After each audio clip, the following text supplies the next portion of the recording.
සම්මා සම්බුදු සරණයි. දහම් රසය පානය කරන්නා සුවසේ වෙසෙයි. ප්‍රසාද ජනක සිතින් වසන්නේය. නුවණැත්තා ආර්ය උතුමන් දේශිත ධර්මෙහි සමදා ඇලී ගැලී වාසය කරයි. සදහවතුනි, ඒ බුද්ධ දේශනාව අනුව ඔබත් නුවණැත්තෙකු වන්නට ක්‍රියා කරන්න. ඔබ ශ්‍රවණය කිරීමට බලාපොරොත්තු වන මෙම ධර්ම දේශනාවත් ඒ සඳහා ඔබට මහෝපකාරී වේවා. එසේනම් ඔබ අප කෙරෙහි අනුකම්පාවෙන් මෙම ධර්ම දේශනාව සඳහා වැඩම කළ පූජ්‍යපාද ගලිගමුවේ ඥානදීප ස්වාමීන් වහන්සේව අපි ප්‍රථමයෙන් සාදුනාදදී নমස්කාර පූර්වකව පිළිගනිමු. සාදු සාදු සාදු.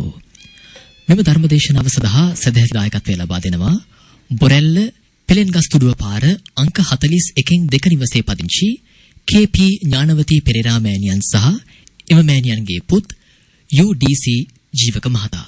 එසේනම් සදහවතුනි, ධර්ම ශ්‍රවණයට පෙර තිසරණ සහිත පංචශීලය සමාදන් වීම සඳහා අපි සැවොම සාදුනාදදී තෙවරක් নমස්කාර පාඨය කියමු. සාදු සාදු සාදු. අවසරයි ස්වාමීන් වහන්සේ. නමෝ තස්ස භගවතු අරහතු සම්මා සම්බුද්දස්ස. නමෝ තස්ස භගවතු අරහතු සම්මා සම්බුද්දස්ස. නමෝ තස්ස භගවතු අරහතු සම්මා සම්බුද්දස්ස. බුද්ධං සරණං ගච්ඡාමි. බුද්ධං සරණං ගච්ඡාමි. ධම්මං සරණං ගච්ඡාමි.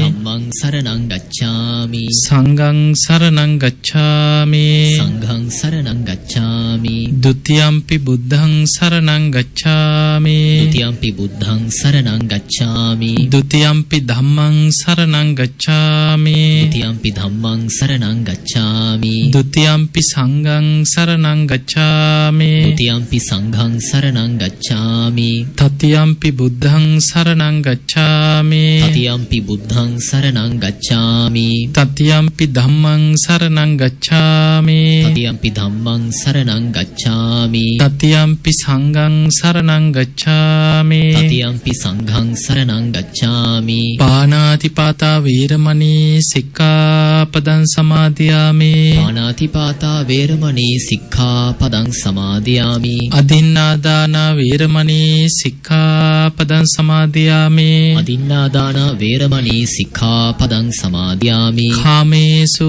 මිච්ඡාචාරා වේරමණී සික්ඛාපදං සමාදියාමි. කාමේසු මිච්ඡාචාරා වේරමණී සික්ඛාපදං සමාදියාමි. මුසාවාදා වේරමණී සික්ඛාපදං සමාදියාමි. මුසාවාදා වේරමණී සික්ඛාපදං සමාදියාමි. සුරාමේරය මජ්ජපමා දඨානා වේරමණී සික්ඛාපදං සමාදියාමි. සුරාමේරය මජ්ජපමා දඨානා වේරමණී සික්ඛාපදං සමාදියාමි. තිසරණේන සද්ධින් පංචශීලං ධම්මං සාදුකං සුරක්ඛිතං කତ୍වා අපමාදේන සම්පාදේත. ආමන්තේ සාදු. සමන්ත චක්කවාලේසු අත්‍රා ගච්ඡන්තු දේවතා සද්ධම්මං මුනි රාජස්ස සුනන්තු සග්ග මොක්ඛදං ධම්මසවන කාලෝ අයං බදන්තා. ධම්මසවන කාලෝ අයං බදන්තා. ධම්මසවන කාලෝ අයං බදන්තා. සාදු සාදු සාදු. නමෝ තස්ස භගවතු අරහතු සම්මා සම්බුද්දස්ස. නමෝ තස්ස භගවතු අරහතු සම්මා සම්බුද්දස්ස. නමෝ තස්ස භගවතු අරහතු සම්මා සම්බුද්දස්ස. සාදු සාදු සාදු. වාසනාවන්ත පින්වතුනි, අද මේ පින්වත් හැම දිනාම බෞද්ධ ගුවන් විදුලිය ඔස්සේ ධර්ම දානමය මහා පිනක් සිදු කරගන්න දවසක්. විශේෂයෙන්ම බොරැල්ල පෙලින්ගස්තුඩුව පාර අංක 41න් 2 දරන ස්ථානයේ පදිංචි KG ඥානවතී පෙරේරා මෑණියන් සහ ඒ දරුවන් පවුලේ ඥාති හිත මිත්‍රාදී සියලු දෙනා එකතු වෙලා මේ උතුම් ධර්ම දානමේ පින්කම සිදු කරන්නට යෙදෙන. ඉතින් මේ හැම දිනාටමත් ඔබේ පවුල්වල සුජීවත්ව ඉන්න හැම දිනාටමත් ධර්ම ශ්‍රවණී කරන ලක්වාසී ලෝවාසී හැම දිනාටමත් මේ ධර්ම දානමේ පිනත් ධර්ම ශ්‍රවණමේ පිනත් නිවන් දොරටුවක් බවට පත් වේවා කියලා අපි ආශිර්වාද කරමු. පින්තුනේ, බුදුරජාණන් වහන්සේ අපිට අපේ ජීවිත දිහා බලන්න අපිට පෙන්වුවේ හැම වෙලාවෙම හිතන්න කීව කාරණා තුනක් ගැන. එකක් තමයි කර්මය ගැන නිතර හිතන්න ඕනේ අපි. අපි මේ කර්මීය දායාද කරගත්ත පිරිසක්. කර්මීය උප්පත්තිය කරගත්ත පිරිසක්. කර්මීය ඥාතියා කරගත්ත පිරිසක්. කර්මයේ පිලිසරණ කරගෙන යන පිරිසක්. මම යම් හොඳක් හෝ නරකක් කරොත් ඒකේ විපාක මා කරා එනවා කියලා කර්මය ගැන හිතන්න. ඒකක්. ඊළඟට බුදුරජාන් වහන්සේ වදාලා ගිහියෙක් වේවා පැවිද්දෙක් වේවා නිතර සිහි කරන්නට ඕනේ සබ්බේහි මේ පියේහි මනාපේහි නානා බහු විනා බහු. මේ ලෝකේ සියලු ප්‍රියමනාප දේවල් වෙනස් වෙන ස්වභාවයෙන් යුක්තයි කියලා හිතන්න කියන. ඊළඟට නිතර සිහි කළ යුතු කාරණයක් තමයි මම කවදා කොතන කොයි මොහොතේ හෝ මට මරණයට මුහුණ දෙන සිද්ධ වෙනවා කියලා සිහි කරන්න කියන.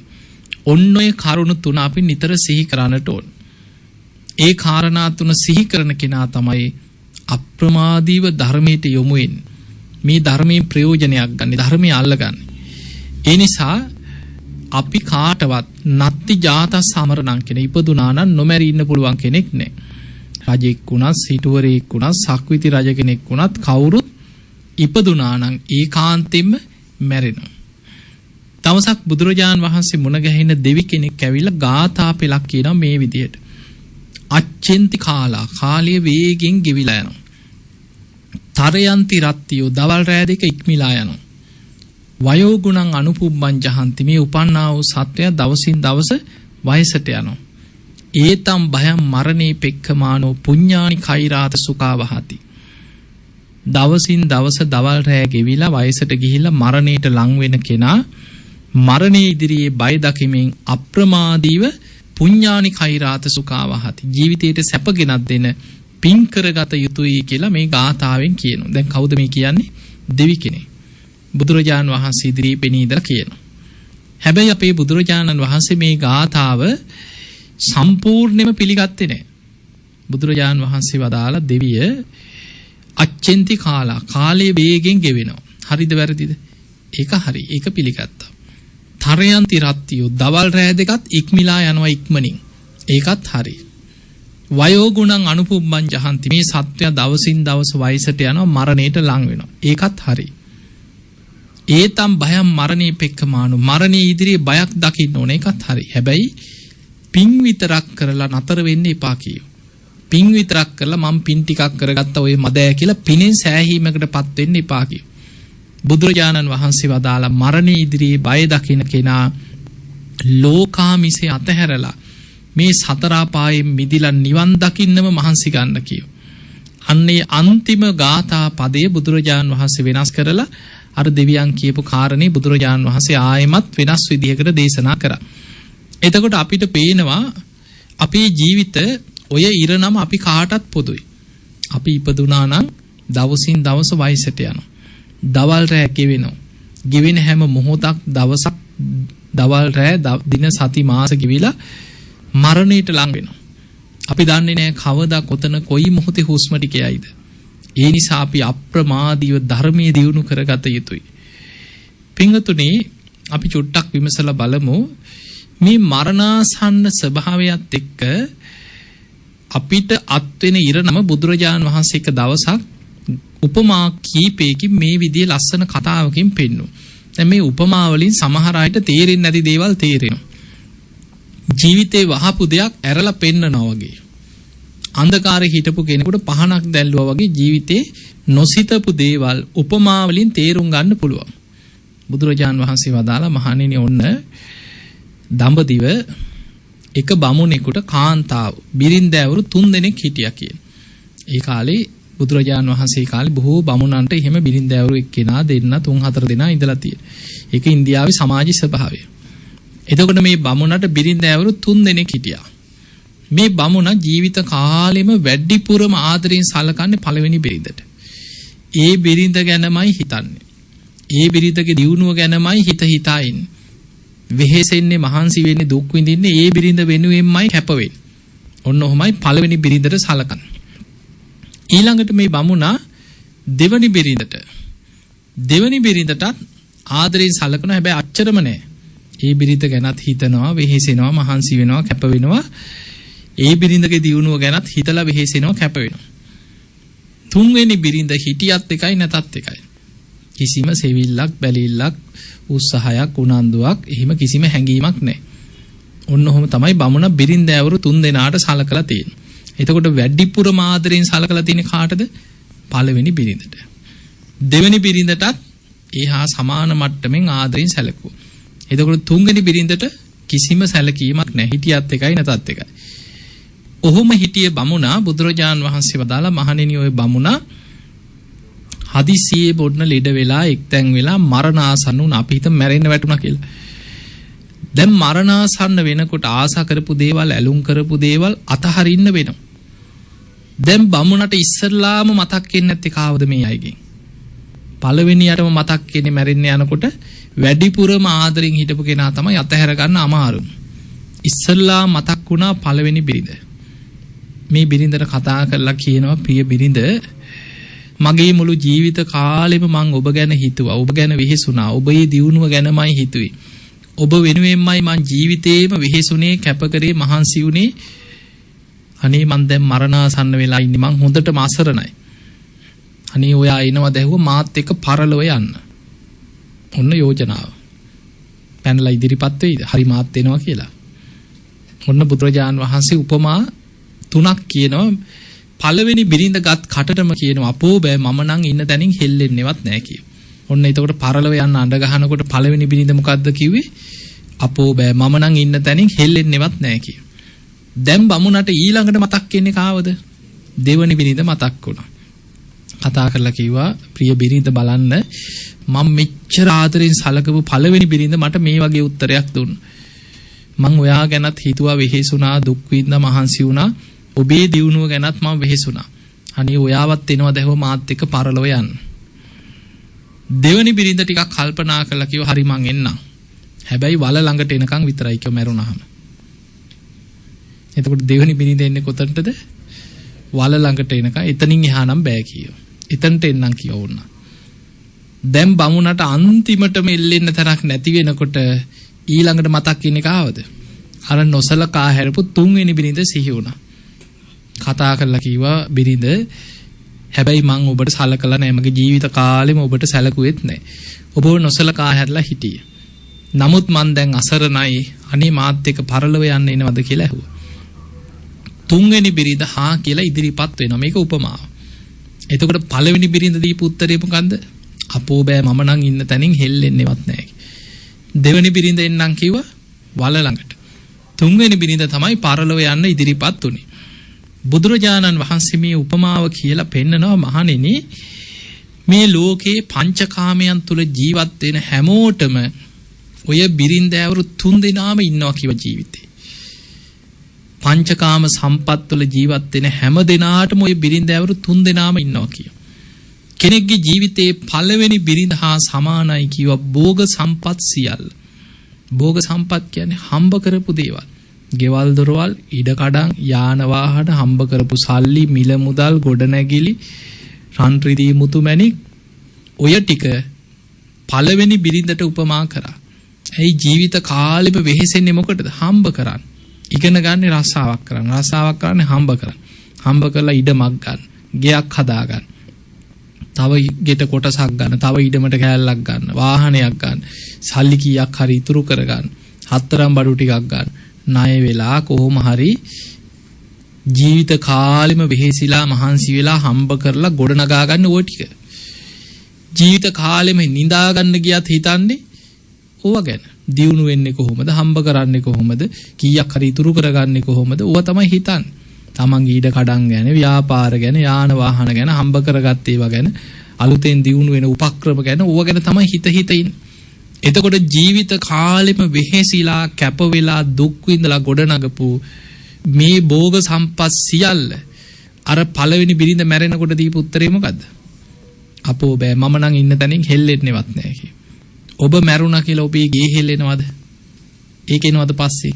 නැහැ. ඔබේ ඉඩ කඩම්, ඔබේ ව්‍යාපාර, ඔබේ ගොඩනැගිලි, ඔබේ යාන වාහන, ඔබ හම්බ කරපු දේවල් ඒ සියල්ල එහෙම්මම තියෙද්දි ඒව අතහැරලා යන්න වෙනවා. පළවෙනි බිරිඳ හා සමානයි කියෝ. ජීවිත කාලෙම වෙහෙසිලා දුක් විඳලා මහන්සි වෙලා කැප වෙලා ගොඩනගපු භෝග සම්පත් සියල්ල එහෙම්බම තියෙද්දී ඒව අතහැරලා පරලොව යනවා. ඊළඟට බුදුරජාණන් වහන්සේ වදාලා අර බමුණගේ දෙවනි බිරිඳ හා සමානයි කීවා. කෙනෙක්ගේ ජීවිතේ දූ දරුවෝ නෑදෑයෝ ඥාති හිත මිත්‍රාදී ප්‍රියයන් ඊළඟට කෙනෙක්ගෙන් ඇහුවොත් කියයි මම මේ දුක් විඳින්නේ දරුවෝ නිසා. මම මේ දුක් විඳින්නේ පවුල ගොඩ ගන්න. මම මෙච්චර මහන්සි වෙන්නේ යුතුයකම් ඉෂ්ට කරන්න. එතකොට කෙනෙක්ගේ ජීවිතේ ඊළඟට වෙහෙසෙන්නේ මහන්සි වෙන්නේ කැප වෙන්නේ යුතුයකම් වෙනුවෙන්, දරුවෝ වෙනුවෙන්, නෑදෑය වෙනුවෙන්, කුසාමියා, බිරිඳ, දෙමව්පියෝ, ඥාති.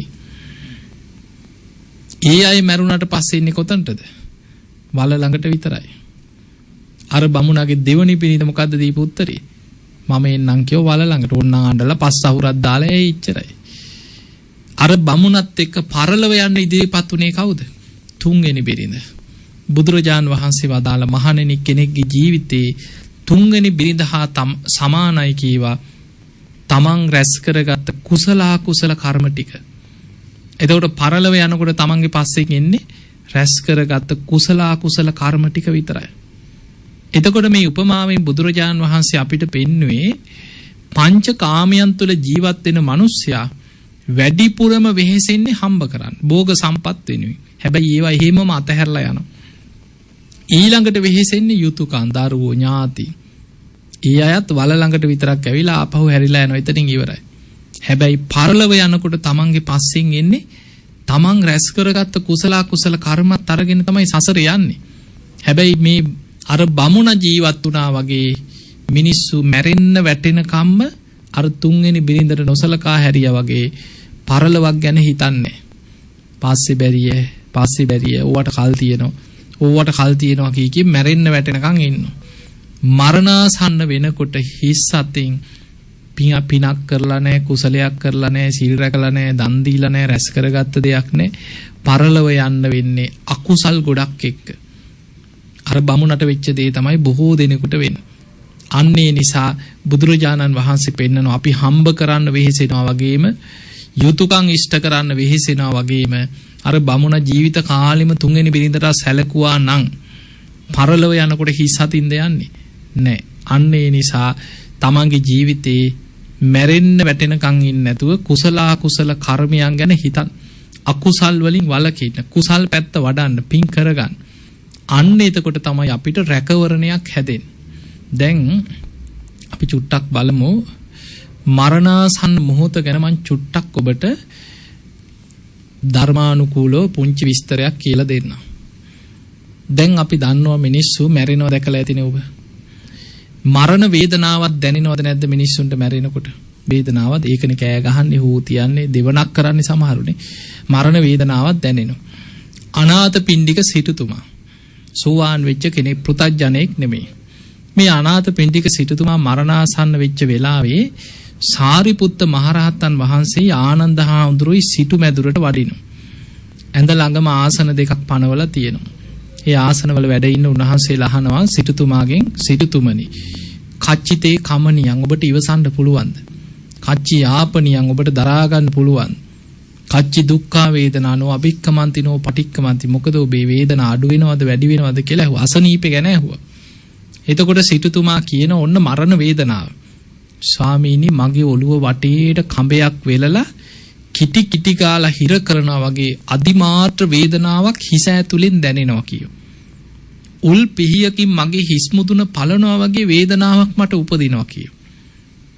ඊළඟ උපමාව කියනවා මස් කපන පිහියකින් මගේ බඩවැල් තීරු කපනවා වගේ බඩ ඇතුලෙන් වේදනාවක් මතුවෙනවා කියෝ. හතරවෙනි උපමාවෙන් කියනවා මාව 4 දෙනෙක් උස්සන් ගිහිල්ලා ගිනි අඟුරු වලකට දාලා මාව පුච්චනවා වගේ මගේ ඇඟම දනවා ස්වාමීනි කියෝ. එතකොට ඔය මරණ වේදනාව හිස් මුදුන පලනවා වගේ තේරෙනවා, බඩවැල් තීරු කපනවා වගේ, උස්සන් ගිහිල්ලා ගිනි අඟුරු වලක දාලා මාව පුච්චනවා වගේ තේරෙනවා. දැන් කවුද මේ කියන්නේ? සෝවාන් වෙච්ච අනාථපිණ්ඩික සිටුතුමා මරණ වේදනාව ගැන කියනවා. මේ මොහොතේ Tamanට දැනෙන දේ.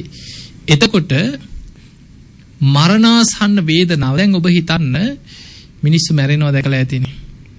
ඔය මරණ වේදනාව හැමෝටම දැනෙනවද නැද්ද? දැනෙනවද නැද්ද? දැනෙනවා. හැබැයි දැනෙන කාලේ වෙනස් වෙන්න පුළුවන්. කෙනෙකුට තප්පරයක් දෙකක් විනාඩියක් දෙකක් දැනෙන්න පුළුවන්. විනාඩි 5ක් 10ක් දැනෙන්න පුළුවන්. පැයක් දෙකක් දැනෙන්න. දවස් ගණන් පණ අදින අයත් නැද්ද? වේදනාවෙන් කෑග ගහ දින ගණන් පණ අදින අයත් ඉන්නවා. එතකොට කාලේ අඩු වැඩි වුණත් ඔය වේදනාව මරණ වේදනාව දැනෙනවා.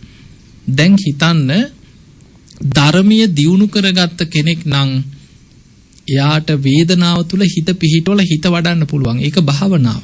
ඒකට තමයි සතිපට්ඨාන කියන්නේ වේදනානුපස්සනා සතිපට්ඨාන. හැබැයි ධර්මයේ දන්නේ නැති කෙනා බණ අහලා හිත දියුණු කරලා නැත්නම් හිත দমনය කරගන්න නැත්නම් ඌ තියෙන මැරෙන්න කරන්න දෙයක් නැහැ. දැකලා ඇතිනේ ස්පිරිතාල වල දේවණක් කරනවා මිසීලට බයිනවා වෛද්‍යවරුන්ට බයිනවා අහගෙන ඉන්න බැරි බොහොම නරක වචන වලින් දේවණක් කරනවානේ මුළු ස්පිරිතාලෙමනේ. එතකොට බේරගනියෝ කියනවා කෑ ගහනවා විලාප නගනවා. ඇයි මරණ වේදනාව දරා ගන්න බෑ බොහෝ දිනෙකට. හැබැයි ධර්මීය දන්න කෙනා වේදනාව ඔස්සේ හිත පිහිටවල හිත দমনය කරන. ඒක භාවනාවක් හැටියට වේදනානුපස්සනාව කියලා හිත වඩන හැටි පෙන්නනවා. දැන් හිතමු අපි එකින් එක බලමු. පළවෙනි එක තමයි කායික වේදනාවත් එක්ක ධර්මීය දියුණු කරලා හිත দমনය කරගන්න දන්නේ නැත්නම් මරණ වේදනාවෙන් මෙයා අසරණ වෙනවා. ඒකක්. ඊළඟට මරණාසන්න කෙනෙකුට දෙවනි අනතුර තමයි සිහි මුලා වීමේ අවදානමක් තියෙනවා. අපි සිහිය දියුණු කරලා නැත්නම් අපේ සිහිය තමයි මනසට තියෙන රැකවරණේ තමයි සිහිය. අපිට හොඳ සිහිනුවන තියෙද්දි අපිට සිහිය දියුණු කරන්න පුළුවන්. ඒකට තමයි සතර සතිපට්ඨානෙ. සති කියන්නේ සිහිය. අපි භාවනා කරනවා කියන්නේ අපේ සිහිය වැඩෙනවා. සිහිය දියුණු වෙනවා. සිහිය ඉන්ද්‍රියක් හැටියට බලවත් කරන්න පුළුවන්. ඒකට කියනවා සති ඉන්ද්‍රිය. සති බලය, සති සම්බොජ්ජංගේ. අපේ හිත වඩන්න පුළුවන් මේ බෝධිපාක්ෂික ධර්ම තුල. අපි භාවනා කරලා නැහැ, සිහිය දියුණු කරලා නැහැ. එතකොට මොකද වෙන්නේ? වයසට යන්න සිහි මුලා වෙනවා. ඔබ බලන්න බොහෝ දෙනෙක් මේ හොඳට තරුණ කාලේ හොඳට හිටපු අය, මැදි වයසේ හොඳට ව්‍යාපාර කරලා ඉගෙනගෙන ඉහළට සමාජ දියුණු වෙච්ච අය. හැබැයි වයසට යන්න කල්පනාව නැහැ. මේ කියපු දේ මේ මතක නැහැ. කෑවද බීවද මතක නැහැ. සමහරු ඇඟේ ඇඳුමක් තියෙනවද දන්නේ. ඒ වගේ අන්ත අසරණ සිහි කල්පනාව දුර්වල වුණා කියන්නේ ආයි සත්තු වගේ සමහරු.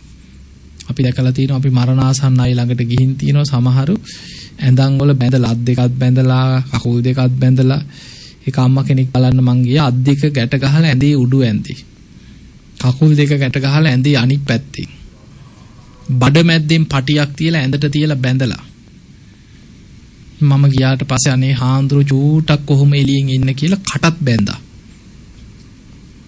කටත් ගැට ගහලා ඊට පස්සේ මට කිව්වා ඉතින් දරුවෝ දැන් අඬනවා නේ හාමුදුරනේ අම්මට පිරිත් ටිකක් කියන්න පුළුවන් දහු. ඔන්න පිරිත් කියන ක්‍රමයක්. ඊට පස්සේ මං කිව්වා දැන් මොන පිරිත්ද මෙහෙම? අත් දෙක බැඳලා ඇඳේ උඩු ඇඳේ කකුල් දෙක අනිත් පැත්තෙන් බඩ මැද්දෙන් පටියක් දාලා ඒකත් බැඳලා කටත් බැඳලා මං කිව්වා හරි පිරිත් ටිකක් කියමුකෝ ඉස්සෙල්ලා අම්මගේ කට ලෙහන්න කියලා. අනේ හාමුදුරනේ කට නම් ලෙහන්න බෑ කිව්වා. ඔබ වහන්සේට අහගෙන ඉන්න බැරි කුණුහර් පොලින් බණේ කිව්වා. එතකොට කට බැඳේ වෙන කිසි දෙයකට නෙමෙයි අහගෙන ඉන්න බැරි නරක වචන කියලා කෑ ගහලා බනිනවා. මං එනකොටම කට බැඳේ ඒකයි. එතකොට බලන්න සිහි කල්පනාව දුර්වල වුණාට පස්සේ අන්ත අසරණයි සමහරු සත්තු වගේ. ඒ නිසා මනුස්ස ජීවිතයක මරණාසන්න වෙනකොට සිහි කල්පනාව නැති වුණ. දැන් ඔබ හිතන්න මෙහෙම මරණාසන්න වෙනකොට සිහි කල්පනාව නැත්නම් කරපු පිනක් කුසලයක් එයාට මතක් කරගන්න පුළුවන්ද? බෑනේ අසරණයි. අනිත් අයට පුළුවන්ද ළඟට ඇවිල්ලා හරි අම්මට මතකයි අම්මා මෙහෙම පින් කරා. තාත්තට මතකද තාත්තා මෙච්චර පින් කරගත්ත තාත්ති කියලා මතක් කරලා දෙන්න පුළුවන්. සිහි කරන්න හරි සිහිය තියෙන්න එපා. සිහි කල්පනාව නැත්නම් තව කෙනෙකුට සිහි කරවන්න අමාරුයි. එතකොට මරණාසන්න වෙනකොට සිහිය දුර්වල වෙලා සිහිය විකල් වුණා කියන්නේ අකුසල විපාකයක් මත සිහිය දුර්වල වුණොත් අසරණයි. අන්න දෙවනි අනතුර. එතකොට මරණාසන්න කෙනෙක් අසරණ වෙන්න පුළුවන් එකක් මරණ වේදනාවත් එක්ක අසරණයි. දෙවනි එක තමයි මරණාසන්න වෙනකොට සිහි කල්පනාව දුර්වල වෙලා අසරණ වෙනවා. ඊළඟට පින්වතුනි සිහිය දුර්වල වෙනකොට ඥාති ප්‍රේතය වට වෙනවා. ඔබ හොඳට බලන්න සමාජය තුළ සමහර සිදුවීම් ගැන ඔබේ ඇස් දෙකට පේන්නේ නැති වෙන්න පුළුවන්. හැබැයි බොහෝ දෙනෙක් මරණාසන්න වෙනකොට අපේ මැරිච්ච තාත්තා පේනවා කියනවා. මැරිච්ච අම්මා එනවා කියනවා. මැරිච්ච ආච්චි ඇවිල්ලා සෝහනට අඬ ගහනවා කියනවා. කකුල් දෙකෙන් අදිනවා කියනවා. බෙල්ල මිරිකන්න එනවා කියනවා. අනිත් අයට පේන්නේ නැහැ. අන්න අතන ඉන්නවා කියනවා. බිත්තිය මුල්ලේ ඉන්නවා කියලා දොර අස්සට ගියා කියනවා. ඇයි අනිත් අයට පේන්නේ. නමුත් සිහිය දුර්වල වෙන අකුසල් බලවත් වෙනකොට මරණාසන්න කෙනාට පේනවා අමනුෂ්‍යයෝ. ඥාති ප්‍රේතයෝ තමන්ගේ ගොඩට ඇදලා ගන්න උත්සාහ කරනවා මරණ මංචකේ. ඒක තමයි ඊළඟ භයානකම අනතුර. අමනුෂ්‍යයන්ට බය වුණොත් අමනුෂ්‍යයන්ට ග්‍රහණය වෙලා යනවා. ඇදිලා යනවා එතට. ඒ නිසා මරණ මංචකේ අන්ත අසරණයි ධර්මයක් දියුණු කරගත්තේ නැත්නම් ඇදෙන්නේම අර අමනුෂ්‍ය අතරට ඇදෙනවා ඊට පස්සේ. එතකොට ඔන්න පළවෙනි අනතුර තමයි කායික වේදනාවත් එක්ක මරණාසන්න කෙනෙක් අසරණ වෙනවා. දෙවැනි එක තමයි මරණාසන්න කෙනෙකුට සිහිය දුර්වල වෙන්න පුළුවන්. භාවනා කරලා සිහිය දියුණු කරලා හොඳට සිල් රැකලා නැත්නම්. ඊළඟට සිහිය මුලා වෙනකොට අකුසල් බලවත් වෙනකොට ඥාති ප්‍රේතයෝ අමනුෂ්‍යෝ පෙනී හිටියොත් තවත් අන්ත අසරණයි. ඊළඟට මරණාසන්න අයට අකුසල් මතක් වෙන්න ගන්නවා. ඒක තමයි ඊළඟ භයානකම අනතුර. චිත්‍රපටි පේනා වගේ පේනවා කරපු කියපු දේවල්. ජීවත් වෙලා ඉන්නකොට ඇඟේ පතේ හයිය තියෙනකොට ටිකක් ඇඟට පණ තියෙනකොට එතකොට ඕවා ගණන් ගන්නෑ. මැරුණොත් මැරෙන්න එකපාරයි. ඔහොම කියන අය නැද්ද? ඕන දෙයක් වෙච්ච දෙයින් මං අපාය යන්න බය නැහැ. ඔහොම කියාගෙන ඉන්නේ. හැබැයි මරණාසන්න වෙනකොට කරපු කියපු දේවල් චිත්‍රපටි වගේ ඕවා පේනවා. අන්න එතකොට තමයි අසරණ වෙන්නේ. අන්ත අසරණයි. මේ දැන් ටික දවස් මාසයක්වත් නැහැ. එක තාත්තා කෙනෙක් උස්සන් ආවා. ඒ දරුවෝ මට ඇවිල්ලා කලින්ම ඇවිල්ලා කිව්වනේ හාඳුනේ තාත්තව එක්කන් එනවා. තාත්තගේ අක්මාවේ පිළිකාවක් කියෝ. හැබැයි අපි තාත්තට කියලා නැහැ. බඩේ අමාරුව කියලා තමයි බේත් ටික දෙන්නේ. නමුත් දැන් කොයි වෙලේද කියන්න බෑ. තාත්තා කියන දේවල් අහගෙන ඉන්න බයයි කියව දැන්. අර කරපු කියපු දේවල් වෙච්ච වැරදි ඔක්කොම කියවනවා දැන්. ඊට පස්සේ මට කිව්වා හාමුදුරනේ මං එක්කන් එන්නම් අපි කොහොම හරි බේර ගන්න පුළුවන්ද කියලා. මං කිව්වා කමන්නේ ගේන්න කියලා. දවසක් උස්සගෙන ආවා. ඒ ආවට පස්සේ ඉතින් මම පොඩි දරුවෙක් වගේ දැන් මාව දැක්ක වෙලේ ඉඳානේ හාමුදුරනේ මං අපායයි නේද අහන. හාමුදුරනේ මම මේ වගේ පව්කම් කරා. මම මේ වගේ අකුසල් කරා. මම මෙන්න මේ වගේ පව්කම් කරලා තිනවා. කිසි ගහනක් නැහැ දැන් ඒ ඔක්කොම කියනවා. ඔක්කොම කරපු ඒවා මම අරනවා දැන්. ඊට පස්සේ ඉතින් මම ළඟට අරගෙන පස්සේ මං කිව්වා හරි දැන් ඔවා ඔක්කොම පරණ දේවල්නේ. දැන් අපි සීල් ගමුකෝ. ඊට පස්සේ දැන් හරි සීල්වත්නේ පරණ ඒවා අමතක කරමුකෝ. දැන් සීල්වත් වෙන්න පුළුවන් අපිට. එහෙනම් සීල් ගමු කියලා ඔන්න දැන් ළඟ තියාගෙන දැන් මම පන්සිල් දෙන්න දැන් নমස්කාරයත් මම්ම කිව්වා එකින් එක. කියවලා මම දැන් අත් දෙකෙනුත් අල්ලගත්තා. අල්ලගෙන දැන් කියන්නත් බෑ කියන හාමුදුරනේ මං අපාය යන්නේ නැති වෙයිද එතකොට කියලා අහනවා. මං කිව්වා හරි කමක් නැහැ පන්සිල් ගන්නකො ඉස්සෙල්ලා කියලා. දැන් මං කිව්වා හරි කියන්න. මම කියනවා දැන් පාණාති පාතා වේරමණී සික්ඛාපදං සමාදියා.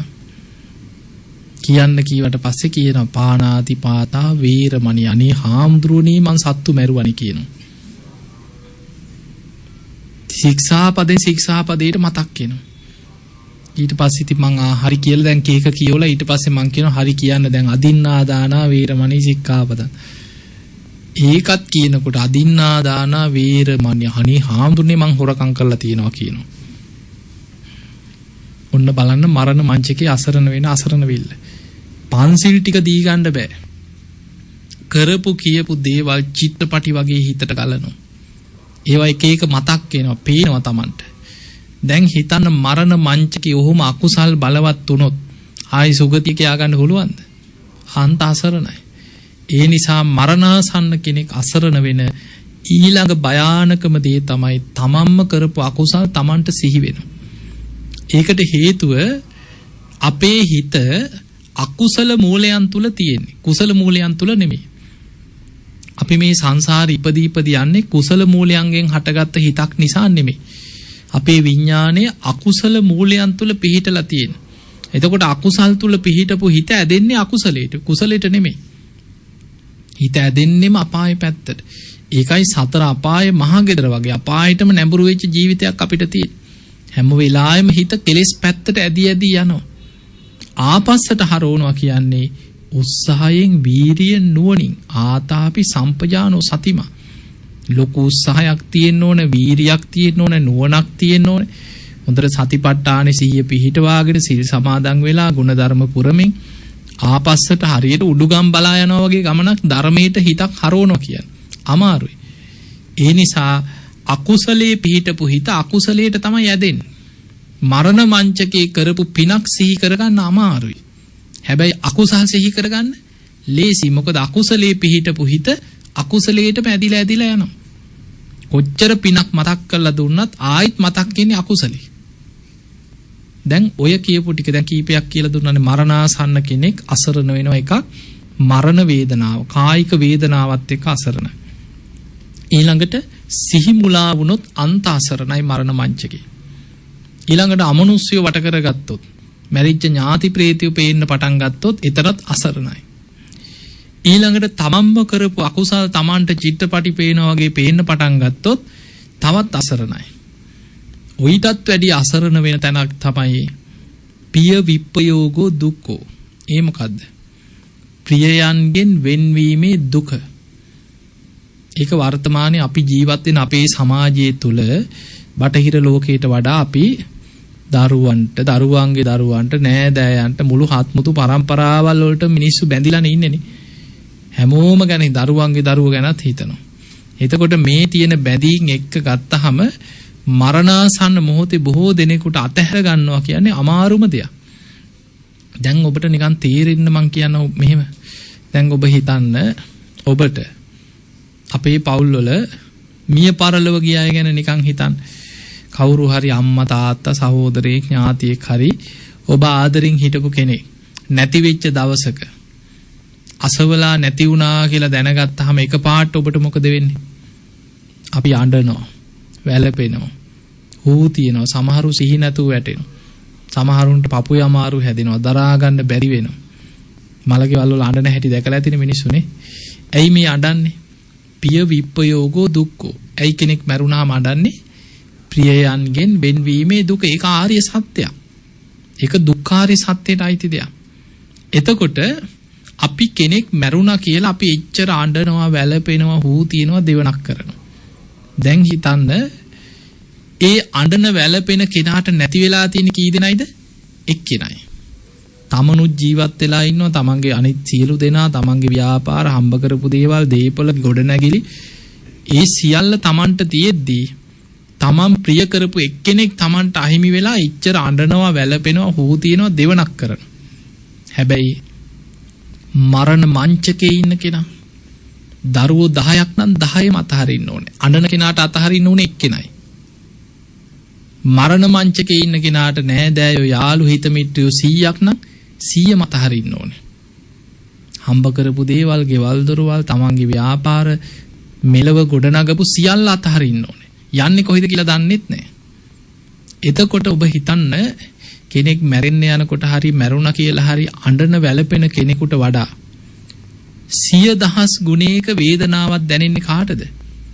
ප්‍රියයන්ගෙන් වෙන්වීමේ දුක වැඩිපුරම දැනෙන්නේ කාටද? මරණ මංචකේ ඉන්න කෙනාට. සියලු දේ අතහරින්න ඕනේ යා. එක දරුවෙක් නෙමෙයි, දරුවෝ ඔක්කොම. දෑදෑයෝ, ගෙවල් දොරවල්, හම්බ කරපු දේවල්, ගොඩනගපු ලෝකේ සියල්ල අතහරින්න ඕනේ. එතකොට මරණ මංචකේ අන්ත අසරණයි. ඒ නිසා ඔය කරුණු පහම දැන් ඔය කියපු අවස්ථා ටික, කායික වේදනාව, සිහි මුලා වීමේ අවදාන, අමනුෂ්‍යයන්ට ගොදුරක් වෙන්න පුළුවන්, අකුසල් සිහි වෙලා අසරණ වෙන්න පුළුවන්, ප්‍රියයන්ගෙන් වෙන්වීමේ දුක, ඔය ඔක්කොම එකතු වෙලා තමයි එකවර තමයි මරණ මංචකේ මූණ දෙන්න තියෙන්නේ. එතකොට ඔය ඔක්කොම එකට එකතු වෙලා එනකොට ධර්මයක් සිහි කරගෙන සුගතියේ හිත පිහිටවනවා කියන්නේ ලේසිද අමාරුද? නිකන් අවංකව හිතන්න. වැඩේ ලේසිද අමාරුද? අමාරුයි. මරණ මංචකේ ධර්මය අල්ල ගන්නවා කියන්නේ අමාරු දෙයක්. හැබැයි මැරෙන්න වැටෙනකන් හිටියොත් තමයි හොඳටම අමාරු වෙන්නේ. ඒ අමාරු දේ කරගත්තා එක්කෙනෙක් දෙන්නෙක් නෙමෙයි, පුළුවන් ඒක. අමාරු වුණාට පුළුවන්. අමාරු දේ ජයගත් එක්කෙනෙක් දෙන්නෙක් නෙමෙයි කෝටි ප්‍රකෝටි ගණන් මරණය ජයගත්තා. ඒ මරණ මංචකේ ධර්මය අල්ලගත්තා. සමහරු මරණ මංචකේ මැරෙන්න පණ යනකොට ධර්මයේ සිහි කරලා ධර්මය අවබෝධ කරගත්තා. අන්තිම මොහොතේ නිවන් දැකපු අයත් හිටියා. දැන් බලන්න සමහර සිදුවීම් තියෙනවා බුද්ධ දේශනාවල තියෙනවා එක ස්වාමින් වහන්සේ නම. උන්වහන්සේ තරුණ වයසේ පැවිදි වුණා. කැලේකට ගියා භාවනා කරන්න. උන්වහන්සේ විදර්ශනා භාවනාවමයි අනිත්‍යම මෙනෙහි කර කර භාවනා වැඩුවා. දවසක් උන්වහන්සේ හැමදාම කැලේ ඉන්න ගල්ලෙනෙන් පාත්‍රය අරගෙන ගමට පින්නපාත යන්න පෙර වැවක් තියෙනවා. මෙතන හොඳ නාන තොටුපලක්. කැලේ ඇතුලේ හැබැයි මිනිස්සු නාන්නේ නැහැ කැලේ. මෙතනට ඇවිල්ලා උන්වහන්සේ මොකද කරන්නේ? සිවුරු ගලවලා තියලා පාත්‍රෙත් තියලා නානවා. නාලා තමයි ගමට පින්නපාතේ වඩින්නේ. එදා උන්වහන්සේ අර වතුරට බැහැලා පීන නානකොට රජ්ජුරුවන්ගේ ආභරණ වගේක් හොරකම් කරගත්ත හොරු ටිකක් කැලේට පැන්න ආභරණ ටික අරගෙන රාජබටයෝ පස්සෙන් පන්නනවා. මේ හොරු දුවගෙන ආවා. කැලේ දුවනකොට දැක්කා හැංගෙන්න අතක් නැහැ. රාජබටයෝ පස්සෙන් එනවා. අර වැව ළඟ තියෙනවා ගම් යුරේ රෙදි වගයක් තියෙනවා. මෙන්න වාජනයක් තියෙනවා. අර පාත්‍රය ඇතුළට ආභරණ ටික දාලා රෙදි වලින් වහලා හැංගුණා. දැන් කැලේදී අහු වුණත් බේරෙන්න පුළුවන්. මේ දර කඩන්න ආවා. පළතුරක් හොයන්න ආවා. ඇඟිලි සලකුණු ගන්න ඒ කාලේනේ. ඉතින් බේරෙන්න පුළුවන්. දැන් අර රාජබටයෝ පස්සෙන් ආව. ඇවිල්ලා හොය කැලේ පීර හොයනකොට දැක්කා මෙන්න කැලේ ඇතුළේ රෙදි වගයක් තියෙනවා. වාජනයක් තියෙනවා. පාත්‍රයක්. මේවා එහාට මෙහාට කරලා බලනකොට මෙන්න රජ්ජුරුවන්ගේ ආභරණ ටික පාත්‍රය ඇතුලේ තියෙනවා. වටපිට බැලුවා කවුද? බලනකොට මෙන්න කෙනෙක් පීන නානවා. මෙහෙට වරෙන් කියලා ඇදලා ගත්තා. ගගහ ඇදගෙන ගියා. දැන් කවුද අහුනේ? අර අහිංසක හාමුදුරුවෝ. උන්වහන්සේ මොනවද දන්නේ? අර කැලේ භාවනා කර හිටිය ස්වාමීන් වහන්සේ මේකට අහු වුණා. මේක පෙර කර්මයක්. නමුත් ඒ ජීවිතේ උන්වහන්සේ කරපු දෙයක් නෙමෙයි. සසර අකුසලයක් විපාක දීපු හැටි. ඇදගෙන ගිහිල්ලා රජ්ජුරුවන්ට ඉදිරිපත් කරා. රජතුමනි මෙන්න හොරකම් කරපු බඩු ටික. මෙන්න ආභරණ. මෙන්න හොරා අතටම අල්ලගත්තා කියව බඩුත් එක්කම හොරා ආහුණා කියව.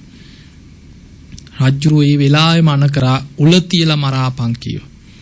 ඔන්න රජ්ජුරුවන්ගේ නීතිය. ඒ කාලේ තිබ්බ රාජ දඬුවම්.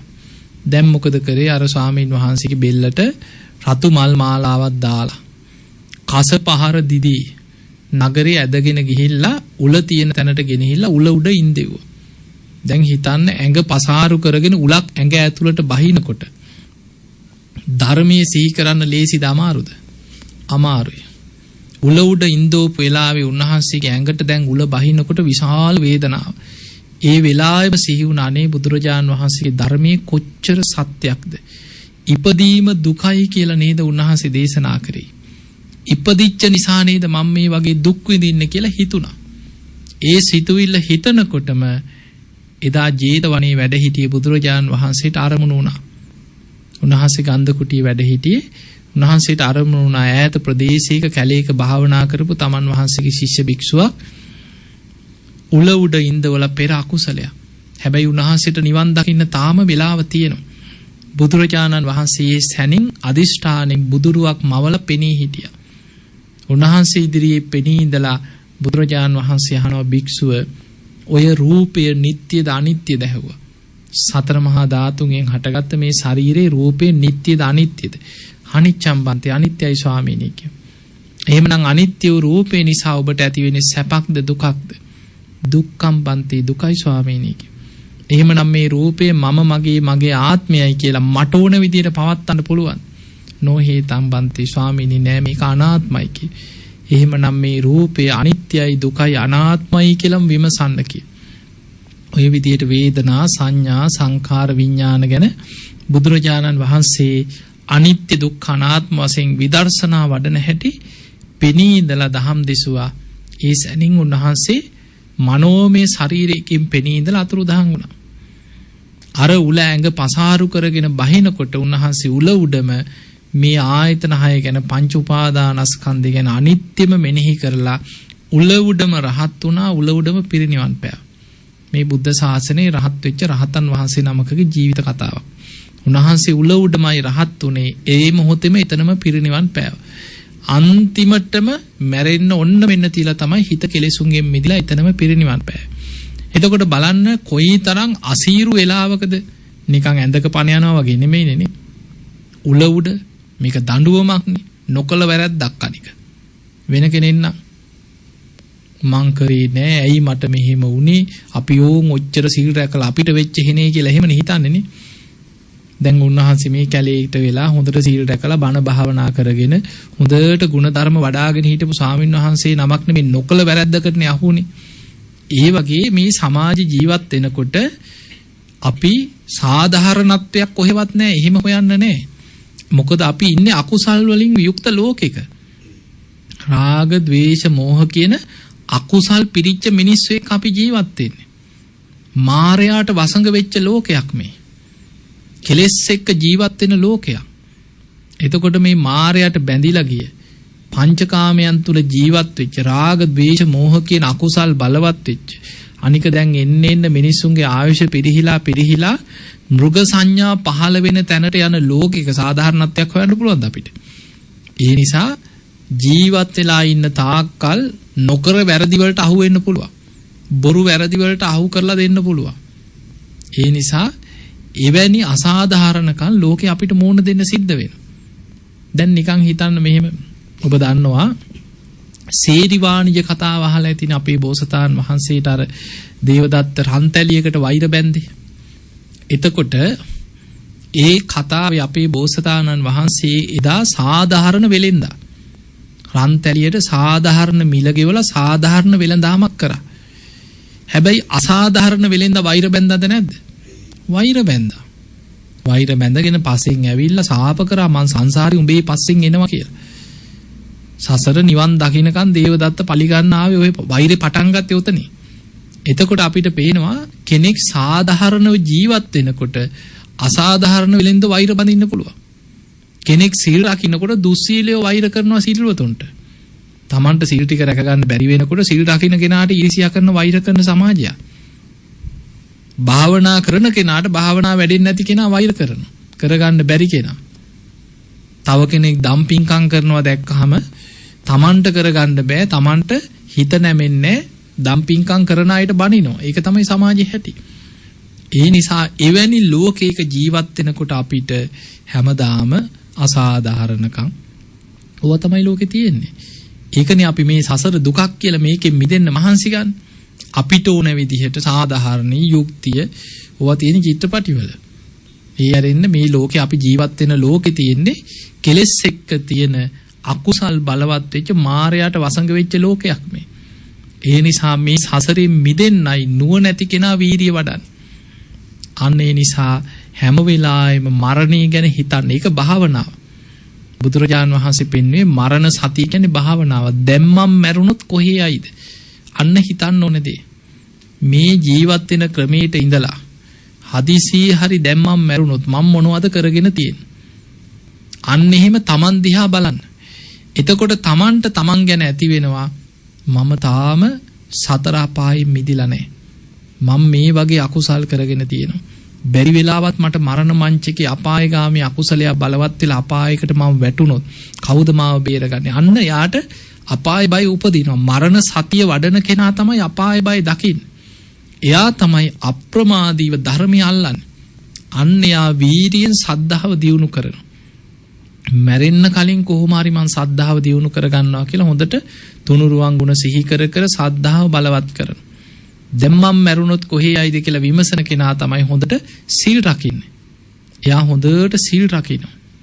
දැන් මම මැරුණොත් කොහේ යයිද කියලා හිතන කෙනා හොඳට දහම් දැනුම ඇති කරගන්නවා. නිතර බණ අහනවා, නිතර බණ පොත් කියවනවා. අප්‍රමාදීව දහම් දැනුම ඇති කරගන්නවා. දැන් මම මැරුණොත් කොහේ යයිද කියලා විමසන කෙනා දන් දෙනවා, පින් කරනවා. අප්‍රමාදීව පින් කරගන්න, කුසල් වඩා ගන්න, කරපු පින් සිහි කර කර ඒක බලවත් කරන්න මහන්සි ගන්න. ඒකනේ ඉස්සර මිනිස්සුන්ට පින් පොතක් තිබ්බේ. මැරෙන වෙලාවට හරි පොත කියව ගන්නවා. එක්ක දරුවෙකුට හරි දෙනවා. මොනුබුරෙකුට හරි කියනවා මගේ ඇස් දෙක පේන්නේ නැත්නම් මෙන්න මේ පොත කියවපල්ලා කියලා. දුටුගැමුණු රජුරවන්ටත් තිබ්බා කියනවනේ පින් පොතක්. තමන් කරපු පින ලියලා නැවත නැවත සිහි කරන. එහෙම හිතන්න පින බලවත් වෙනවා. ඊළඟට ධර්මයේ මෙනෙහි කර කර බුදුරජාණන් වහන්සේ කෙනෙකුට සද්ධාව, සිල්වත්කම, දහම් දැනුම, ත්‍යාග සම්පත්තිය, ප්‍රඥාව තමන් තුළ පිහිටලා නම් සුගතියක හිත පිහිටව ගන්න භාවනා පෙන්නනවා. ඒවට කියන්නේ දේවතානුස්සති භාවනා. තමන් කැමති දිව්‍ය ලෝකයක් අරමුණු කරලා හිත වඩන්න කියන භාවනාවක් වශයෙන්.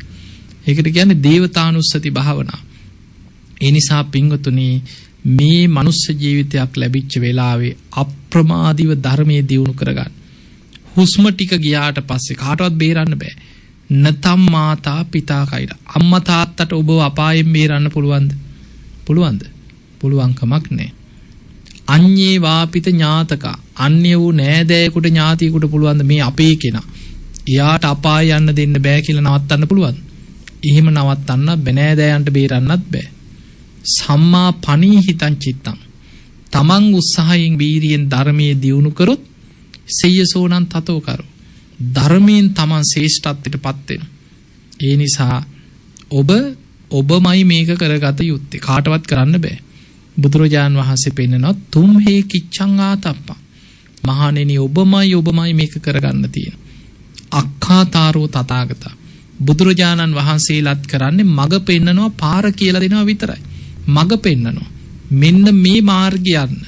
මේ මාර්ගය ගියොත් අපායට යනවා. මේ මාර්ගය ගියොත් තිරිසන් ලෝකෙට වැටෙනවා. මේ මාර්ගය ගියොත් പ്രേත ලෝකෙට වැටෙනවා. මේ මාර්ගය ගියොත් යන්තම් මනුස්ස ලෝකෙන් බේරෙන්න පුළුවන්. මේ මාර්ගේ වඩාගත්තොත් සුගතිය යනවා. මේ විදිහට බණ භාවනා කරොත් බ්‍රහ්ම ලෝකවල පහළ වෙනවා. මෙන්න මාර්ගය නිවන් මඟ. ආර්ය අෂ්ටාංගික මාර්ගය හොයාගෙන ඒ මඟ ගමන් කරලා නිවනටපත් උනා. ඒකයි අපි සුගත කියන්නේ. ඒ මාර්ගය අපිට පෙන්නන මෙන්න නිවනට තියෙන මාර්ග. එතකොට බලෙන් නිවන් දක්කන්න බෑ. අපිට පාර පෙන්නනවා. ඒ මඟ යනවද නැද්ද කියන එක අපේ දෙයක්. ඒකනේ බුදුරජාණන් වහන්සේ වැඩ ඉන්නේ නැති. උන්වහන්සේගේම නෑදෑයෝ කොච්චර අපායේ ගියාද? සුප්‍රබුද්ධ රජුරු. කවුද? මාමණ්ඩි. පොළොව පලාගෙනම අපායේ. දේවදත්ත, මසිනා පොළොව පලාගෙන අපායේ. 60000ක් ශාක්‍ය වංශිකයෝ විදුඩබ රජුරෝ කපලා කොටලා මරලා දැම්ම. එතකොට අපිට පේනවා කෙනෙක්ගේ ජීවිතේ බුදුරජාණන් වහන්සේ වැඩ ඉන්නේ නැති තමයි විදුඩබ රජුරෝ ශාක්‍ය වංශිකයෝ 60000ක් කපලා කොටලා මරලා දැම්ම. තමන් රැස් කරගත්ත කර්ම තමන්ගේ පස්සෙන් එනවා. ඒ නිසා අප්‍රමාදීව තමන් තනියම හිතන්න. මන් දැන් මැරුණොත් කොහේ යයිද කියලා ඔබ හැම වෙලෙම ඔබේ හදවතෙන් අහන්න. ගෙදර හිටියත්, පුටුවක වාඩි වෙලා හිටියත්, බස් එකක යන ගමන් වුණත් නිතර මරණ සතිය වඩන්න. එහෙම මරණ සතිය වඩන කෙනා කරුණු 5ක් පුරුදු කරන්න කියන. ඒ තමයි සද්ධා, සීල, සුත, ත්‍යාග, ප්‍රඥා. ඔන්න ඔය කරුණු 5 දියුණු කරගන්න. මරණයේ ඉදිරියේ අසරණ නොවෙන්න නම් ඔය කරුණු 5 දියුණු කරගන්න. ඊළඟට තව පුංචි දෙයක් තියෙනවා. ඒ තමයි ඔබ ඉදිරියේ ඔබේ දෙමව්පිය ඥාතීන් කවුරු හරි මරණාසන්න වෙන්න පුළුවන්. ඒ වගේ වෙලාවක හූ තියලා කෑ ගහලා දෙවනක් කරලා එතන අසරණ කරොත් ඒක තමයි කරන ලොකුම හතුරුකම. අපි කල්යාණ මිත්‍රයෙක් වෙනවා නම් කොහොමද? කනට කරලා හරි දන්න බුදු ගුණයක් හරි සිහි කරලා දෙන්න. තාත්තට මතකද තාත්තා මෙහෙම පින් කරා, අම්මට මතකද මේ වගේ පින් කරා කියලා කරපු පිනක් හරි සිහි කරන්න. ඒක තමයි අපිට සුගතියක යවන්න තියෙන මාර්ගය. අන්නේ නිසා කරපු පිනක් කුසලයක් බලවත් කරන්න මරණාසන්න කෙනෙක් ඉදිරියේ කල්යාණ මිත්‍රයෙක් වෙන්න. ඒක තමයි පිහිට වෙන්න තියෙන ක්‍රමය. ඊළඟට ඔබ හිතන්න මම හුස්ම ටික යන්න පෙර අප්‍රමාදීව සද්දා, සීල, සුත, ත්‍යාග, ප්‍රඥා දියුණු කරගන්න. එහෙමනම් ඔබ හැම දිනාටම සද්ධාදී ගුණ ධර්ම දියුණු කරගෙන උතුම් වූ ධර්මයම අවබෝධ කරගන්න වාසනාව ලැබේවා කියලා අපි ඔබට ආශිර්වාද කරනවා. දන සීලිස්ස නිච්ඡං වද්ධා ප්‍රචායිනෝ චත්තාරෝ ධම්මා වඩ්ඩන්ති ආයුවන්නෝ සුඛං බලං ආයුරාෝග්‍ය සම්පatti සග්ග සම්පatti මේවච අතෝ නිබ්බාන සම්පatti මිනාතේ සමිච්ඡතු. හැම දිනම නිදුක් වේවා, නිරෝගී වේවා, සුවපත්